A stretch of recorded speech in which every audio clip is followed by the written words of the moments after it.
Hora da análise com ela, Thaís Herédia. Thaís, boa tarde. Depois da confusão de ontem, da confusão sim, né? Confusão que eu digo... Como assim de ontem, Naka? Confusão permanente. Não, depois da avalanche de notícias... Avalanche tá bom. Avalanche de notícias ontem. Qual é o balanço que se faz sobre tudo isso? Que dá para a gente tirar de leitura de como aconteceu tudo isso? Porque foi tudo tão intenso, Thaís, que ontem para dormir eu confesso que eu demorei. Foi difícil, né? Foi difícil. Foi, eu também. Porque o noticiário fazia muito tempo que... Não, e a cabeça fica tentando encaixar as peças, as peças, né? Exatamente. E o WW ontem teve 1h30 de duração. Pois aliás, tem no nosso canal no YouTube, quem quiser ver, foi um debate de altíssimo nível, com gente muito especial, muito preparada, recomendo sempre. Naka, vamos lá. Olha, essas pesquisas saíram num bom dia, saíram no dia certo, né? E o que eu quero ressaltar é o que já está aqui na tarja que a gente preparou para vocês, que é a percepção sobre o tarifaço não tem ideologia.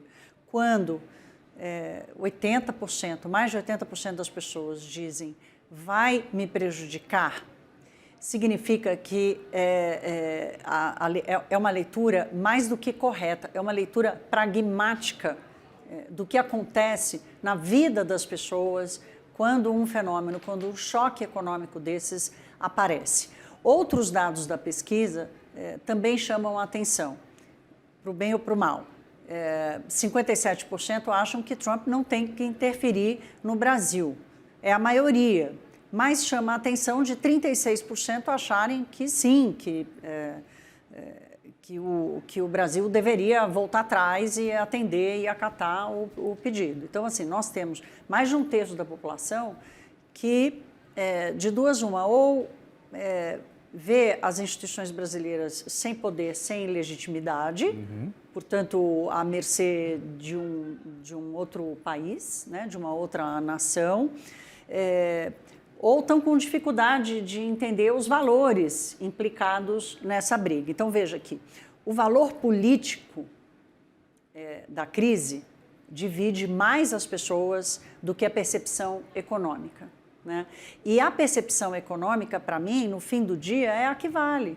Porque quando quase 9 entre 10 brasileiros dizem vai chegar em mim de alguma forma, e provavelmente isso não vai acontecer, né? É óbvio que vamos todos dividir, como país, vamos todos dividir um crescimento talvez um pouco menor, nós vamos assistir empresas, como você estava dizendo agora, dos setores que ficaram de fora da isenção dos 40% a mais, correm o risco, inclusive, de quebrar, de fechar seu negócio, porque estão totalmente voltadas para isso. Nós vamos assistir, por exemplo, o setor de máquinas e equipamentos, o José Veloso, que é o presidente da ABMAC, também no depoimento ontem ao WW, eu perguntei a ele, mas escuta, e o desvio desse maquinário todo, né? Vocês não conseguem encontrar um novo mercado? Ele falou, Thaís, é dificílimo, porque, vou te dar um exemplo muito simples, aqui no Brasil a gente é quilo, nos Estados Unidos é libra, aqui é centímetro, lá é polegada. Só por essa especificação eu já não consigo vender para qualquer país, né? Então, parece uma coisa... trivial, assim, mas pequena, que é profunda, né? É fundamental. É elementar. Sim. É elementar. Então, quem produz máquina e equipamento para os Estados Unidos tem que seguir as regras do Inmetro deles de lá, né? Você não pode mandar um material com uma especificação que não é legalizada e aceita legalmente nos Estados Unidos. Portanto, você tem que produzir especificamente para aquela lei. E isso vale para tudo, para comida, para o mel. O mel precisa passar pelo FDA, que é a Anvisa dos Estados Unidos, né? Então, as especificações todas têm que seguir essa regra. Então, é óbvio que nós, como país, nós vamos acompanhar e assistir esse processo, né? Que pode durar mais tempo, menos tempo, mas ele vai acontecer. E outro dado da pesquisa que eu acho interessante, estava separando ele aqui para a gente falar, deixa eu achar aqui. Naka, 89%. Ah, não, tem uma leitura aqui que eles fazem diferente, que é o seguinte: para os eleitores de Bolsonaro, o impacto econômico, a percepção de impacto econômico é maior do que para os eleitores de Lula. Entre os eleitores de Bolsonaro, mais de 90% veem impacto econômico, e entre os eleitores de Lula, 80 e poucos por cento veem, 88% veem impacto econômico. Então, eu termino essa primeira conversa aqui falando isso, né? Quando o impacto é econômico e impõe uma percepção de risco e insegurança na vida das pessoas, a ideologia foge pela janela. E, Thaís, obviamente a gente precisa, a partir de agora, abre-se um período de negociação, já que esses 50% eles são absolutamente pornográficos e o Brasil precisa tentar reduzir essa alíquota de alguma maneira. Os negociadores, aparentemente, ali criaram alguns canais, né? Ontem Rubio conversou com o chanceler brasileiro, então o ministro Fernando Haddad disse que o pessoal do Bessent também conversou com ele, assim, as assessorias. Enfim, aparentemente tem alguns canais aí, pode ser...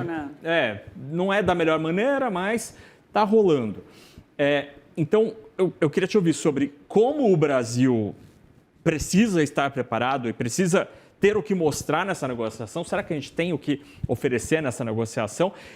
E eu também queria te ouvir sobre o que aconteceu hoje com o vice-presidente Geraldo Alckmin, porque a gente falou tanto de como toda essa história aconteceu tão permeada pela política, e ver hoje, de manhã cedinho, Alckmin no programa da Ana Maria Braga é algo muito mais político do que econômico, né, Thaís? Então, eu vou começar pelo fim, tá? Vou começar pela Ana Maria Braga. Esse episódio da Ana Maria Braga me lembrou quando o Fernando Henrique Cardoso foi ao Silvio Santos explicar o RV. Uhum.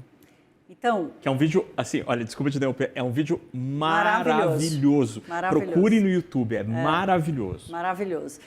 Eu usei esse vídeo numa aula que eu dei na SPM, mas, olha, para contar para os alunos o que foi o Plano Real, né? E esse vídeo é emblemático. Então, sim, é político, mas é fundamentalmente econômico, porque é uma coisa muito complexa. Como é que as pessoas... olha, eu tenho certeza que os americanos estão se fazendo a mesma pergunta, que os europeus, que os japoneses, que os indonésios estão se fazendo a mesma pergunta. Mas que diabo dessa tarifa vai aparecer na minha vida e vai destruir meu país, né? Então, o gesto do Alckmin me lembrou muito esse gesto do Fernando Henrique. Qual é o canal popular? Como é que eu chego nas pessoas? E, para isso, não basta ir apenas a um programa popular. É preciso escolher um interlocutor popular, aquele que já demonstrou na audiência, mas também na legitimação, né, na credibilidade que a Ana Maria tem e que o Silvio Santos tinha, de falar pelas pessoas. Então, é como se o cidadão comum, completamente afastado desse mundo que a gente vive aqui, da leitura econômica, entregasse a Ana Maria o papel de perguntar ao vice-presidente, que foi identificado como grande articulador dessa crise, perguntar diretamente para ele, né? Então, como a gente faz a leitura do passado para entender o que está acontecendo agora, é tentador a gente dizer que, olha, está aí mais um gesto político. A política faz parte da negociação econômica. O que a gente cobra aqui do governo Lula é fazer política boa, nas relações internacionais com os Estados Unidos, né? E aí eu vou para a segunda parte da pergunta. Qual é a estratégia? Vou lembrar aqui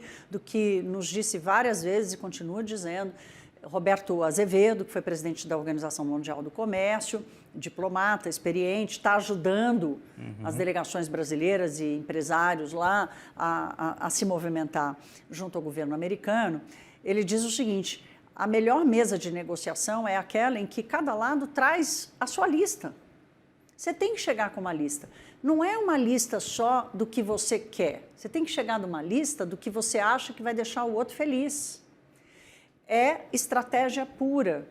E a lista é técnica, o debate é político. O debate sobre ela é político. Então, Alckmin vai falar com as pessoas que estão com medo. 90% das pessoas, 9 entre cada 10 brasileiros, estão com medo desse negócio impactar a vida deles. Então, Alckmin vai atrás de um canal extremamente popular, que tem credibilidade, para falar diretamente com as pessoas, assim como o Fernando Henrique Cardoso foi ao Silvio Santos explicar o que era o RV, Unidade Real de Valor, que foi uma moeda intermediária que a gente usou durante alguns meses até transformar, sair do mundo hiperinflacionário do Cruzeiro Real para o real, esse que a gente transaciona hoje. Eu, por exemplo, prestei atenção, porque eu pagava aluguel, o meu salário virou o RV, meu aluguel era em URV, aí já estou entregando a idade, né? A pessoa já ganhava salário naquela época. Mas então, voltando aqui para a negociação, né, que aí é a grande preocupação, né? Porque, claramente, o governo Lula estava despreparado para o que chegou. Estava despreparado politicamente e economicamente, né? Com aquela presunção de que ninguém ia dar bola para o Brasil, porque, afinal de contas, o Brasil era superavitário. Foi simplista a leitura do governo Lula. Assim como foi simplista a leitura sobre o que estava fazendo a dupla Eduardo Bolsonaro e Paulo Figueiredo na Casa Branca, né? Então, o Eduardo Bolsonaro e o Paulo Figueiredo ganharam do governo Lula de WO, porque não tinha ninguém lá para fazer o contraponto, né? Então, essa primeira etapa em que a gente recebe o tarifaço, em que vem a lei Magnitsky e tudo mais, o Brasil perdeu por WO, porque não tinha ninguém lá. Nós estamos chegando agora para jogar esse jogo, né? E não adianta chegar apenas com a racionalidade econômica. A grande cobrança do setor produtivo agora, nessa segunda etapa, nós vamos entrar numa nova etapa de negociação, inclusive ajudar, colaborar para o governo e cobrar do governo essa listinha da negociação. O que eu quero e também, principalmente, ou tão importante quanto, o que eu acho que você quer e que vai te fazer feliz, né?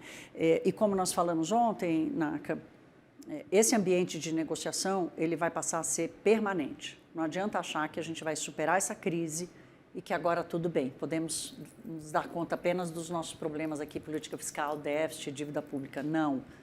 Essa vai ser uma condição permanente para as empresas e para o governo, pelo menos enquanto Donald Trump estiver no poder.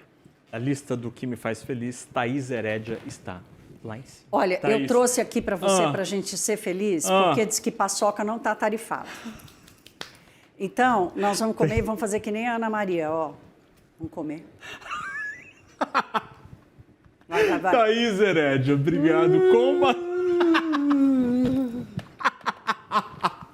Thaís, obrigado pela conversa e pela paçoca sem taxas de 50%. Depois tomou uma aguinha para não engasgar. Tá bom, Thaís, obrigado, até Beijo, amanhã. Até amanhã.